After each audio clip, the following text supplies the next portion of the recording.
Hello guys, this is Surendra Kumar. अभियान IAS academy के YouTube channel पर आपका स्वागत है। गाइस, आज हम एक वेरी इंपॉर्टेंट टॉपिक के बारे में बात करने वाले हैं। गाइस, इस टॉपिक से आने वाले एग्जामों में 1 से 2 क्वेश्चन जरूर पूछे जाएंगे। गाइस, टॉपिक का नाम है NRA, national recruitment agency. Guys, NRA है क्या, फंक्शन क्या होंगे इसके इसके बारे में प्रोविजंस क्या हैं, गाइज किस तरह से वर्क करेगा। तो चलिए गाइज इसके बारे में हम लोग बात करते हैं। फर्स्ट ऑफ ऑल गाइज हमारी बात करते हैं हम लोग एनआरए के बारे में। तो एनआरए का पहला ही हमारा क्वेश्चन बनता है एनआरए पे कि एनआरए है क्या बेसिकली, यानी किस तरह की बॉडी है। कॉन्स्टिट्यूशनल बॉडी है, ऑटोनोमस बॉडी है, स्टेटूटरी बॉडी है, किस तरह की बॉडी है। तो गाइज हमारा सबसे पहला किसी भी एग्जाम का ये होता है क्वेश्चन, तो हम बात करेंगे एनआरए आपके पास ऑटोनोमस बॉडी है, यानी स्वायत्त संस्था है, इसके पास में कंप्लीट आज़ादी है, यानी इसके ऊपर सरकार का या बाकी इंस्टीट्यूशंस का कोई भी प्रेशर नहीं होगा। ये स्वतंत्र होकर के अपने क्षेत्र में स्वायत्त होकर के वर्क करेगी। गाइज ये विशेष तौर पर ध्यान देंगे।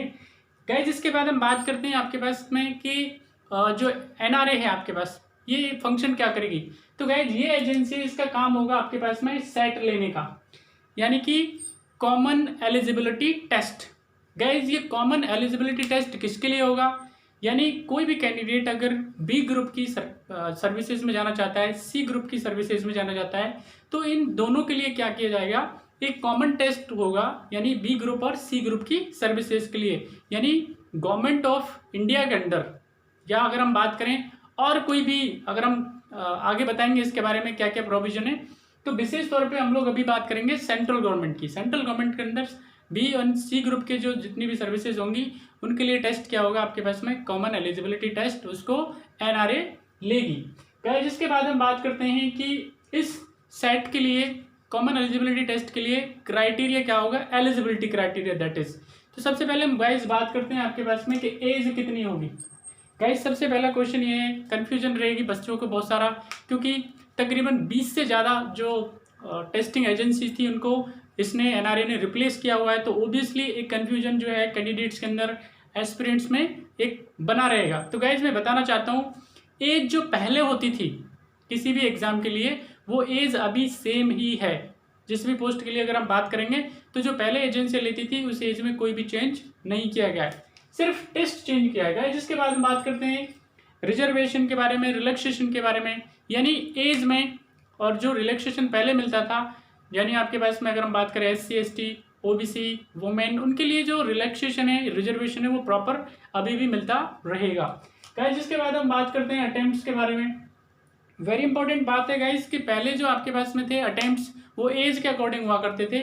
अभी क्या है गाइस, ये जो है आपके पास में एनआरए का, यानी जो सेट है आपके पास में, कॉमन एलिजिबिलिटी टेस्ट है, उसका स्कोर इशू होगा और उसके स्कोर के अकॉर्डिंग, ये स्कोर क्या है आपके पास में, किसी बच्चे का मान लेते कम रहता है तो उसके पास में 2 एक्स्ट्रा अटेम्प्ट उसको दिए जाएंगे जो अपने स्कोर को इम्प्रूव कर सके।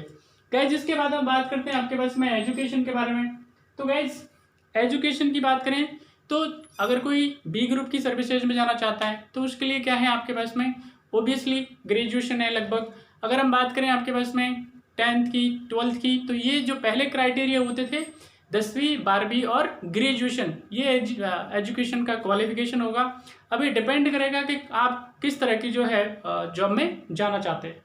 गाइज अब हम वापस से आते हैं आपके पास में सेट पे, कॉमन एलिजिबिलिटी टेस्ट के बारे में बात करते हैं। वेरी इंपॉर्टेंट है गाइज, ये कॉमन एलिजिबिलिटी टेस्ट जो होगा आपके पास में ऑनलाइन टेस्ट होगा, ऑनलाइन एग्जाम होगा, और ये सिर्फ प्रिलिमिनरी एग्जाम होगा, यानी फर्स्ट स्टेज। अगर गाइज मैं बात करूँ आपके पास अभी तक जैसे SSC है बाकी एग्जामों में, तो अभी क्या है 3 टायर एग्जामिनेशन हुआ करता था, प्रिलिमिनरी, देन उसके बाद में मेंस, देन उसके बाद में इंटरव्यू। तो अभी गाइज ये जो आपके पास में सेट है, कॉमन एलिजिबिलिटी टेस्ट है, वो सिर्फ आपके पास प्रिलिमिनरी स्टेज है। जो इसको क्वालिफाई करेंगे उनको वापस से 2 टेस्ट और देने होते हैं, यानी टायर 1 एंड टायर 3। गाइस इसके बाद हम बात करते हैं, ये ऑनलाइन है। वेरी इंपॉर्टेंट है कि सबसे पहले जो सेट एग्जाम का जो स्कोर होगा उसको इस्तेमाल करते हुए गवर्नमेंट में रिक्रूटमेंट करने का काम जो है MP गवर्नमेंट ने फर्स्टली इसको इंट्रोड्यूस किया है। MP के जो चीफ मिनिस्टर हैं उन्होंने इसको अनाउंस किया है कि हम लोग क्या करेंगे, जो सेट के 1 में जो स्कोर्स आएंगे हम उसको अपनी बी एंड सी ग्रुप की सर्विसेज में रिक्रूट करने का इससे काम करेंगे। तो ये एग्जाम में पूछा जा सकता है। गाइज अगर हम बात करें इसके इंपॉर्टेंट फीचर्स के बारे में, तो लॉट ऑफ इंपॉर्टेंट फीचर्स भी है एंड दिस। सबसे पहले इंपॉर्टेंट बात आती है गाइज कि ये जो है आपके पास में एग्जाम जो है आपके पास में साल में 2 बार ही होगा। सबसे महत्वपूर्ण बात यह है क्योंकि अभी तक हम देखते थे कि एसएससी की वैकेंसियां 2-2 3-3 साल तक लटक जाती थी। इसके अलावा एनटीपीसी की है, इसके अलावा आरआरबी की है, इसके अलावा और हम बात करें आईबीपीएस की है, तो इनकी जो वैकेंसियां हैं वो नहीं आती थी। कई बारी एग्जाम रद्द हो जाता था, बहुत प्रॉब्लम आती थी, बच्चों को बहुत परेशान होते थे। तकरीबन देश के अंदर 2.5 करोड़ से ज़्यादा जो बच्चे हैं आपके पास, वो क्या है काफ़ी परेशान रहते थे इसके अंदर। तो अभी क्या है, ये साल में 2 बार ही होगा एग्जाम, सबसे बड़ी बात इसकी। गाइस दूसरी बात हम बात करें आपके पास में कि जो आपका स्कोर है इसका, अगर हम बात करें सेट का जो स्कोर है आपका, यानी प्रिलिमिनरी स्कोर है, वो आपका 3 साल तक क्या रहेगा, वैलिड रहेगा। यानी बार जो आपको एग्जाम देना पड़ता था, हर बार प्रिलिमिनरी टेस्ट देना होता था, कई बार आप पास कर जाते थे, कई बार नहीं होता था। लेकिन अभी क्या है, अगर 1 टाइम आपने क्या किया है, स्कोर कर लिया है, और अगर इम्प्रूव करना चाहते हैं तो आपको 2 एक्स्ट्रा अटेम्प्ट मिलेंगे। लेकिन अगर आप इम्प्रूव नहीं कर पाते हैं तो भी आप मेंस और इंटरव्यू में बैठने के लिए एलिजिबल होते हैं गाइस। सबसे बड़ी बात इसकी ये है कि आपको 3 साल के लिए क्या रहता है, आपका स्कोर वैलिड रहता है। इसके बाद हम बात करते हैं गाइस कि ये कितने जो लैंग्वेजेस है इसमें कंडक्ट किया जाएगा एग्जाम।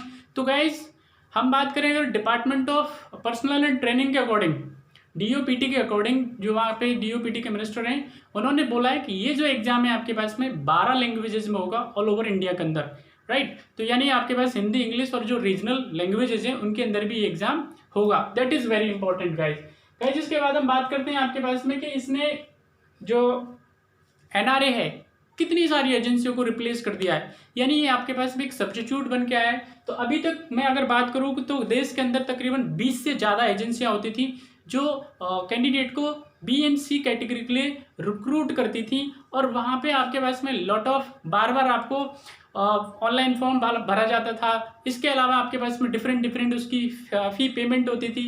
इसके अलावा अगर हम बात करें तो कई बारी जो एग्ज़ाम है आपके पास, हर एग्ज़ाम है वो क्लैश करता था, तो बच्चों को ऑल ओवर इंडिया में ट्रैवल करना पड़ता था। तो ये इतना ज़्यादा प्रॉब्लमेटिक था, इतना ज़्यादा बच्चों को हर्ट करता था कि कई बारी बच्चे हैं जो अच्छा खासा एग्ज़ाम में वो चाहते थे कि वो दें, वो नहीं दे पाते थे क्योंकि जो डेट है उनकी क्लैश कर जाती थी। फिर दूर दराज जो बैठे हुए बच्चे हैं उनके पास में बड़ी प्रॉब्लम आती थी। तो अभी क्या है आपके पास में इस सिस्टम के अकॉर्डिंग हर डिस्ट्रिक्ट लेवल पे एक एग्जामिनेशन सेंटर होगा, कम से कम एक तो होगा ही, एक से ज़्यादा हो सकते हैं लेकिन एक तो कम से कम होगा, जिसका फ़ायदा ये होगा कि कैंडिडेट को ऑल ओवर इंडिया के अंदर उसको ट्रैवल नहीं करना पड़ेगा, जहाँ पे वो रहता है वहीं उसके नियर अबाउट उसको सेंटर प्रोवाइड किया जाएगा। तो सबसे इम्पोर्टेंट बात ये है गाइस। इसके अलावा हम बात करें तो इसने कम से कम 20 से ज़्यादा जो एजेंसियां हैं इनको क्या कर दिया है, मर्ज कर दिया है। लाइक स्टाफ सिलेक्शन कमीशन की बात करें, एसएससी की बात करें हम लोग, अगर हम बात करें आरआरबी की, रेलवे बोर्ड की बात करें हम लोग, अगर हम इंस्टीट्यूट ऑफ बैंकिंग सर्विसेज की बात करें, राइट, तो उनको सबको क्या कर दिया गया है, जिसने सबमर्ज कर दिया गया है। गाइस एक इंपॉर्टेंट बात है कि कई बार क्वेश्चन हो सकता है कि ये किसके लिए है, किस ग्रेड की सर्विसेज के लिए। तो ये जो आपके पास में सेट जो है कॉमन एलिजिबिलिटी टेस्ट है, और जो एनआरए टेस्ट लेगी वो सिर्फ बी और सी जो ग्रेड है, यानी आपके पास सेंट्रल गवर्नमेंट के जो सर्विसेज हैं उनके अंदर बी और सी ग्रेड है, उसके लिए ही एग्ज़ाम लेगी। तो गाइज ये कंप्लीट आपके पास में एनआरए और सेट के बारे में आपको जानकारी थी। आई होप ये आपको पसंद आएगी और ये आपके काफ़ी यूज़फुल होगी आने वाले एग्जामों में। तो आप इसको वीडियो को बार बार देख सकते हैं, अपने फ्रेंड्स के साथ में शेयर कर सकते हैं, मुझे कमेंट में कमेंट करके बता सकते हैं कमेंट बॉक्स में कि आपको ये वीडियो कैसा लगा। और आने वाले टाइम में हम अच्छे वीडियो लेके आते रहें आप, तब तक आप इसको सब्सक्राइब कर सकते हैं, मेरे चैनल को लाइक कर सकते हैं, और साथ में जो आपके पास सब्सक्राइब के जो बेल आइकन है वो आप उसे प्रेस कर सकते हैं, सो दैट कि जो भी वीडियो हम बनाएं तो वो आप तक नोटिफिकेशन सबसे पहले पहुंचे और आप उसको देख पाएँ। तो चलिए गाइज अगले वीडियो में मिलते हैं, तब तक अपना ख्याल रखिए। Thank you so much.